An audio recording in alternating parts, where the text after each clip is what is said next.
What actually prompted the Swakopmund rent payers to start this movement is the fact that people are paying exorbitant rent prices, and they have been on various lists that the municipality and NHE are having, but they have not received any houses, or they have not been able to get access to residential land in order for them to build houses. And what they have also been complaining about is the fact that there are only few units that have been developed, and these prices of these units that have been developed is quite high, in that it's only rental units that are mostly developed. So they are really fed up with just paying rent, and years are going, and then at some stage they will not be able to get a loan or be able to build their houses because the land price is quite high this side in the coast. What are the main challenges rent payers in Swakopmund are currently facing? Major challenges that rent payers are facing in Swakopmund is, like I said earlier, access to affordable land. The other challenge that they have is that land is only available through auctions, and once there's an auction, mostly ordinary people like rent payers, they are not able to secure land at these auctions because the prices are a bit high. So they are requesting that municipality should also look into their situation. And the other challenge that they are facing is rent prices keep on increasing, but the units that they are renting are not being improved. And this is because the supply and demand principle is in play. The demand is very high, but supply is low, so the landlords can charge whatever the market allows them to charge. We don't blame them. We blame the system, because if there are many people that demand for a particular renting unit, then the landlord is at liberty to charge whatever they want to charge. So this is the challenges that the rent payers are facing. They are facing this waiting list for a very long time, that they apply and then they don't get allocated for land. They apply, but then they don't get the response from the municipality, and they wait for long. That is the major complaint that we picked up at the meeting that we had yesterday with the rent payers. And how long have some residents been renting, and why is it becoming unsustainable for them? When we asked rent payers through the data collection form that we were giving, we have noticed that some people have stated that they have been renting since they came to Swakopmund. Some indicated that they rented for 15 years. Some indicated that they have been renting for 20 years. And they were lamenting that they could have paid off their houses in this period that they have been renting. So that is one of the major outcries that they were having. And they are saying that it's no longer sustainable because rent is increasing, but their salaries are not increasing, and they will not be able to keep up with this trend. And secondly, they are not building any equity, and they are just busy basically giving rent, paying rent to landlords. And at the end of the day, once they see that after 20 years they don't have any houses that they can call their own, and that's the major problem that they are having. Now, at the conference, you've mentioned that some landlords own multiple properties while others have none. How is this affecting the housing situation? It leads to a monopoly. It leads to a monopoly of land. That some have a lot of renting units, and they are not willing to sell these units.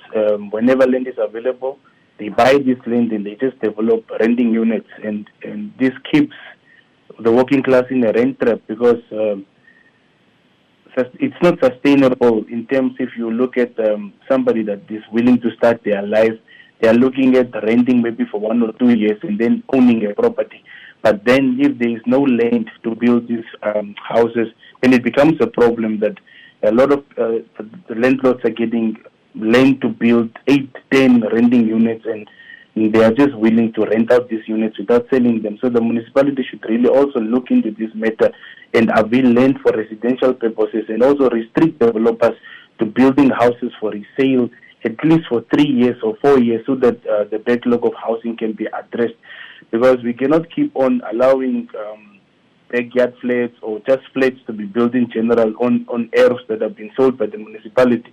The message that the municipality is trying to send out in that way means that we are willing to keep people in the renting trap instead of advocating for people to own their own areas and to build their own houses.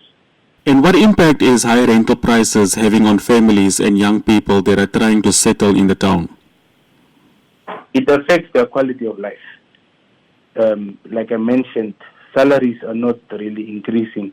The cost of living is already high, and a young professional that is studying is burdened with a high price of rent. And then some families are also expanding over time, and the expansion of the family again versus the high prices of rent going up, it affects the quality of life of this family.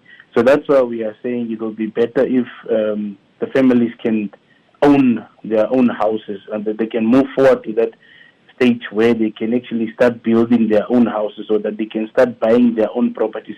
It's not everybody who rents that cannot afford to build a house.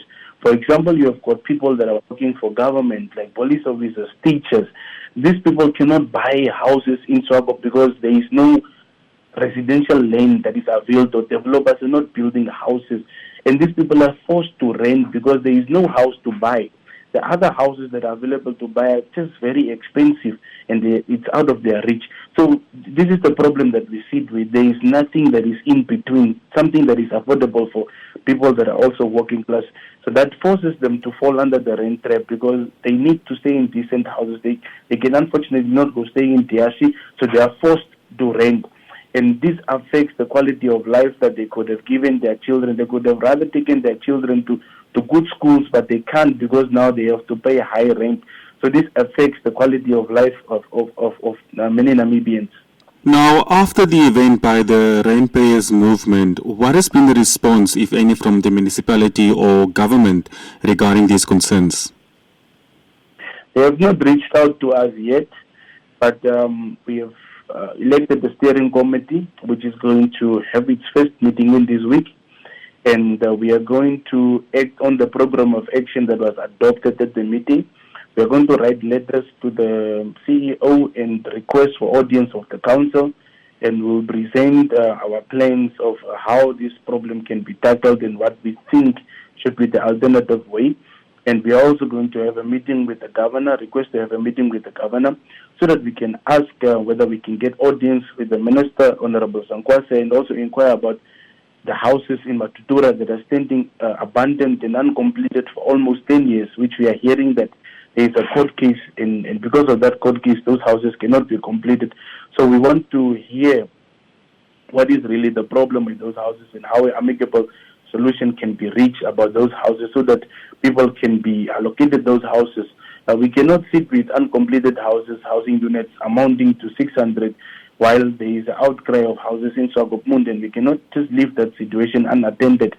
And we will most definitely also ask the municipality to create the first-time buyers auction, where only first-time buyers who are rent payers will be able to get land that is on auction. Because we are asking them only to avail, we are not asking for large pieces of land. Even 400 square meters is enough. That is a decent size of an earth to build a decent house. So, and you see that when there is a land auction, one person is buying 2,000 square meters, 3,000 square meters, and all this land is just being used by those people to build rental units. So we are saying, let's develop land that should be sold to rent payers, and that should be our resolve that we'll take to the municipality. And only after, once we have a meeting with them, we'll be able to tell you what their response is to our request.